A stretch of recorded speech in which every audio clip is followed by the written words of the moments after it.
Gracias y una feliz tarde de martes. En las últimas horas, Rusia acusó a Ucrania de un posible atentado a la recién declarada República de Donetsk. Allí parece que hay 20 muertos y más de 28 heridos. El Ministerio de Defensa ruso ha acusado a Ucrania de haber lanzado un misil contra la ciudad de Donetsk, capital de la autoproclamada República Popular del mismo nombre, que según un comunicado ha dejado al menos 20 muertos y otras 28 personas heridas.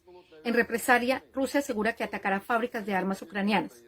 Unas imágenes difundidas por las agencias de noticias muestran varias víctimas en el suelo frente a un edificio en el que ondean las banderas de Rusia y de la República de Donetsk. Pese a ello, ninguna de esas informaciones ha podido ser corroborada por fuentes independientes.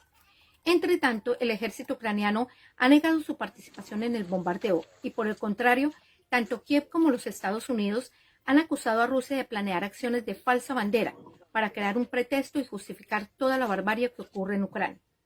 De ello, el presidente Volodymyr Zelensky asegura que Ucrania es un país decente, que no tiene respiro mientras continúa la lluvia de bombas. Estados Unidos piensa que estas son falsas acusaciones del Kremlin, no son más que una excusa para usar contra los ucranianos armas químicas o biológicas y hablar de una operación militar.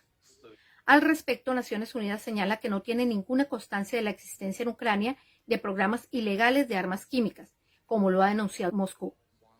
Aún así, en medio de esta oleada de acusaciones, Zelensky informó que habló con el primer ministro israelí Naftali Bennett como parte de los esfuerzos para terminar rápidamente con la guerra y lograr una paz honesta. Bennett, quien ha buscado mediar en un acuerdo pacífico, también conversó con el presidente ruso Vladimir Putin, tratando de lograr un cese al fuego inmediato para frenar la muerte de miles de inocentes. Igualmente, Zelensky aplaudió la protesta de Marina Oloskilova, directora de la misión de televisión estatal rusa, que interrumpió una transmisión en vivo con un cartel que decía que todo era mentira y que se detuviera la guerra, lo que le costó su detención por parte de la policía rusa.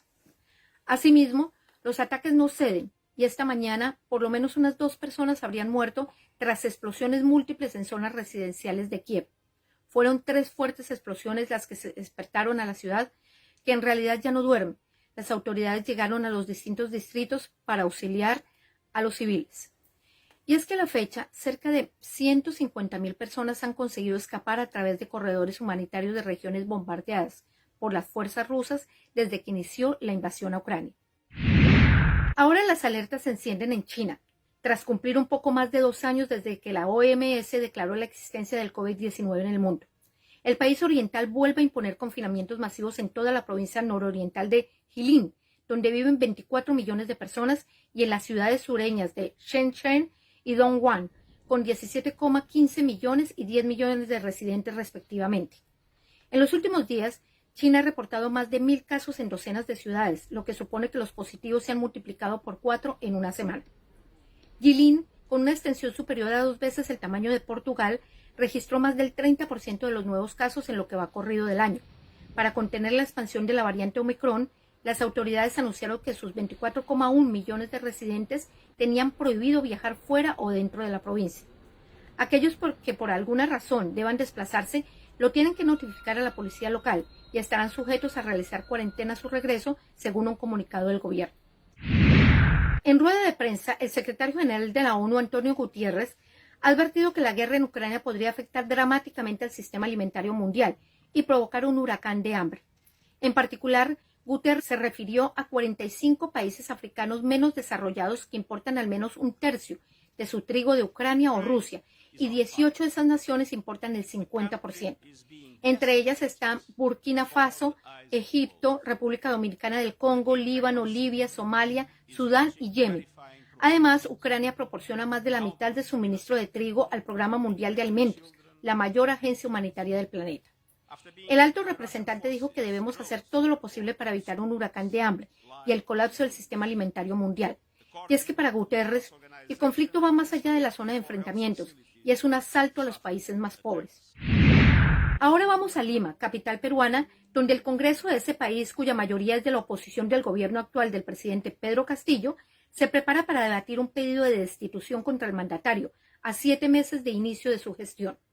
De tal forma, el Parlamento peruano, tras definir por 76 votos a favor, 41 en contra y una abstención, decidió que el próximo 28 de marzo Castillo comparezca ante el órgano legislativo para defenderse de un pedido que busca destituirlo por incapacidad moral permanente. En tal caso, el controversial mandatario puede asistir a la sesión o enviar a un abogado para representarlo. Y luego se necesitan 87 votos del Congreso unicameral de 130 legisladores para destituirlo. Los legisladores que buscan remover a Castillo citaron un listado de razones, entre ellas 3 investigaciones por corrupción contra el mandatario, así como la acusación de una aspirante a colaboradora en un caso de lavado de activos.